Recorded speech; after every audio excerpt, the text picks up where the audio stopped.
Switch 2 came out and suddenly half of gamers forgot the original Switch still slaps just as hard. I'm Alice, and honestly, some of these older gems still beat the new stuff. Grab a drink, get comfy, because we're diving straight into the best games worth your time right now. Number 1 has to be Tears of the Kingdom, because nothing else lets you build flying machines just to skip a shrine. The physics sandbox alone eats hours, and the Sky Islands add a whole new layer to Hyrule that keeps surprising you. Honestly, this might be the most creative open world ever made on a handheld. Quick thing though, if you're enjoying this list so far, smash that like button, hit subscribe, and drop your favorite Switch game in the comments. It genuinely helps the channel grow. The story ties beautifully into Breath of the Wild's world, and every shrine feels fresh. Game 2 on this list is Super Mario Odyssey, and it still feels like the most joyful 3D platformer Nintendo has ever made. Capturing enemies with Cappy changes how every level plays, turning simple jumps into weird little puzzles. The kingdoms are packed with moons, way more than you'd expect, and finding them never gets boring. I still go back just to explore New Donk City for no real reason. If you want pure platforming fun, honestly, this one rarely misses. Third up is Mario Kart World, and yes, the open connected map genuinely changes how races feel. Instead of picking tracks from a menu, you drive between them, discovering shortcuts and random events along the way. It's chaotic in the best way, especially online with items flying everywhere. I'll admit I underestimated how much I'd enjoy just cruising around outside actual races. If you love Mario Kart already, this version adds a surprising amount of freedom. Number 4 is Donkey Kong Bananza, and honestly, it might be the most purely fun destruction game on Switch 2 right now. Almost every surface can be smashed apart, which sounds gimmicky, but turns into constant experimentation instead of routine platforming. The visuals pop with color, and the animations give Kong a ton of personality you don't expect from a Mario spin-off character. I found myself digging tunnels just to see what was hidden underneath. If chaos and creativity sound fun, this delivers both. Fifth on the list is Pokémon Legends Z-A, which finally brings real-time battles into a proper city setting instead of scattered routes. Lumio City feels alive. With Pokémon roaming streets and buildings you can actually explore, instead of just walking past. Battles move fast now, no more waiting turns while nothing happens on screen. I was skeptical at first, but the pacing genuinely won me over after a few hours. If you've drifted from Pokémon lately, this one might pull you back in.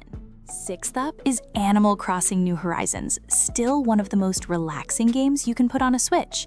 Building your island, decorating rooms, and chatting with villagers sounds simple, but somehow hours disappear every time I load it up. There's no pressure, no fail state, just slow, satisfying progress at whatever pace feels right. Years of free updates only made it richer over time. If you need something calm after a stressful day, this is basically comfort in game form. Seventh is Super Smash Bros. Ultimate, and with basically every fighter Nintendo has ever made, it's still the definitive crossover brawler. Matches are fast and chaotic, perfect for couch multiplayer nights with friends who barely play games otherwise. The single-player content adds surprising depth too, way more than a typical fighting game bothers with. I still lose to my little cousin more than I'd like to admit. If you want pure party chaos, nothing else really compares to this. Eighth on this list is Metroid Dread, easily one of the tensest 2D games on Switch. Being hunted by the Emmy robots turns simple exploration into genuine panic, since one mistake usually means instant death. The level design rewards patience, hiding upgrades behind clever backtracking that never feels tedious. Samus controls tighter here than in almost any previous entry in the series. I jumped more than once from a surprise encounter. Metroidvania fans really shouldn't skip this one. Ninth is the original Breath of the Wild, and honestly, it still holds up against its own sequel. Climbing any mountain, cooking random meals, and stumbling into hidden shrines never really gets old, no matter how many times I replay it. The physics-based world rewards curiosity more than following a set path. There's a quiet magic in just wandering without a clear objective for once. If you skipped this before jumping to Tears of the Kingdom, go back and play it. 10th up is Splatoon 3, Nintendo's ink-based shooter that somehow keeps getting better with each entry. Covering turf instead of just racking up kills changes how every match plays out, rewarding movement and creativity over pure aim. The single-player campaign this time actually feels substantial, not just a tutorial dressed up as a story. I still can't get over how stylish everything looks, from weapons to menus. If competitive shooters usually stress you out, this one feels refreshingly playful. 11th is Pokémon Violet, which opened up the series with a genuinely open world for the first time. Catching Pokémon in any order, tackling gyms whenever you want, removes that funneled feeling older games always had. The 3 overlapping storylines give you options depending on what mood you're in that day. Performance issues at launch bothered people, but the freedom underneath is still worth experiencing. If open-world exploration matters more to you than polish, this delivers exactly that. 12th on the list is Fire Emblem Three Houses, blending tactical combat with a surprisingly deep school simulation. Teaching your students, building relationships, then watching them grow into commanders on the battlefield gives every fight emotional weight. The 3 house routes basically triple the replay value, each with different characters and outcomes. I got way more attached to these students than I expected going in. If you like strategy with real story stakes, this one rewards the time investment.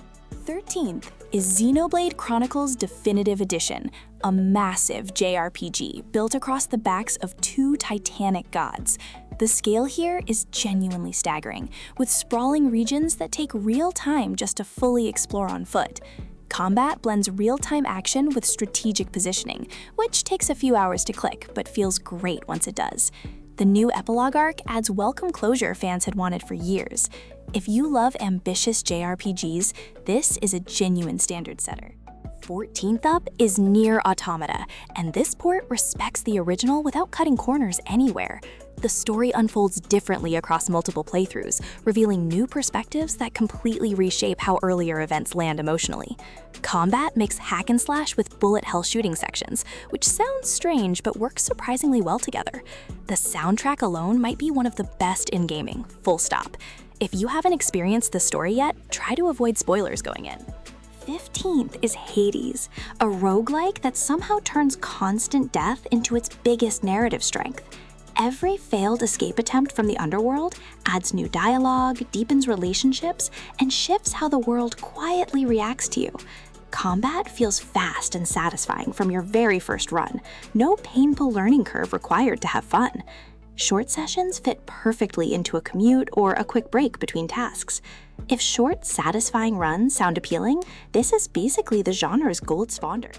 16th on the list is Stardew Valley, the farming sim that quietly eats entire weekends without you noticing.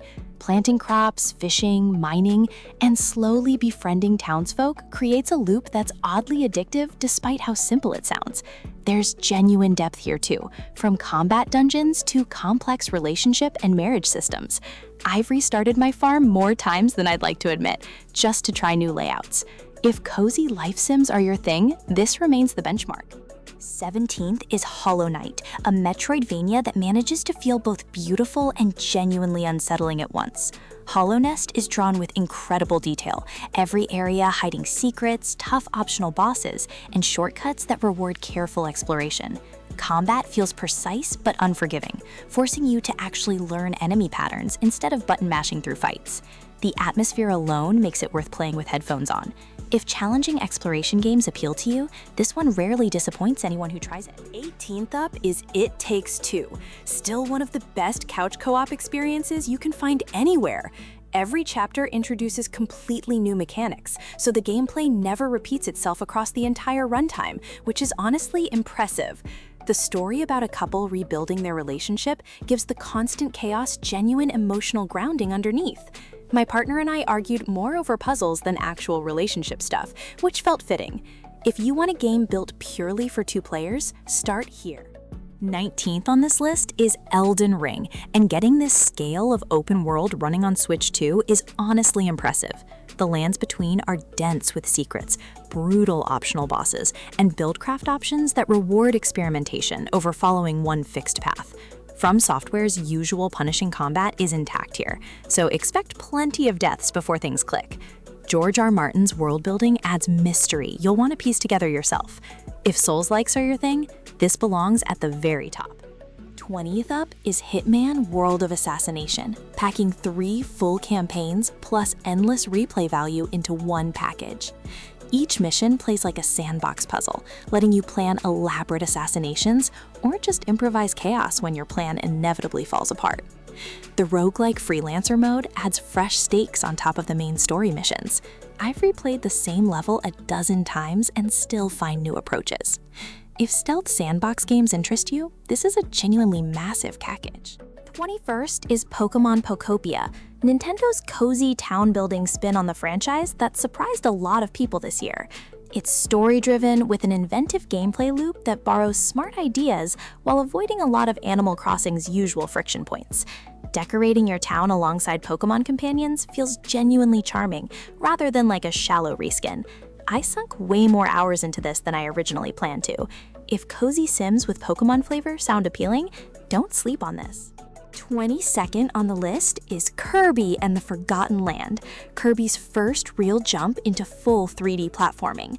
Mouthful mode turns Kirby into cars, vending machines, and other bizarre objects, which somehow never stops being funny no matter how many times it happens. Levels are colorful and inventive, packed with collectibles for completionists without feeling padded. It's approachable for younger players, but still fun as an adult picking it up. If you want something charming and easy, this fits perfectly.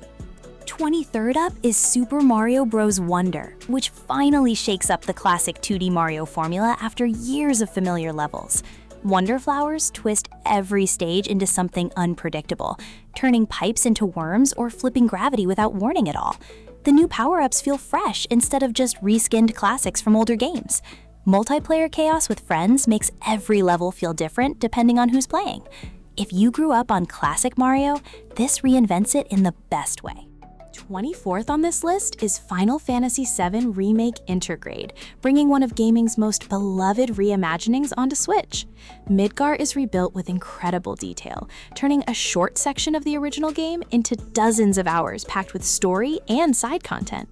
Combat blends real-time action with tactical menu commands, giving you control without losing that classic RPG feel. The Yuffie DLC episode adds a solid extra chunk of content too. If you love JRPGs, this is essential. 25th and last is Rhythm Heaven Groove, easily one of the strangest and most delightful games released this year. Every minigame throws a completely new rhythm concept at you, some bizarre, some genuinely clever, never letting the format settle into repetition. It's tricky in the best way, demanding tight timing without ever feeling unfair about it. I laughed out loud more than once at how weird some of these scenarios get. If quirky rhythm games interest you, this closes the list perfectly.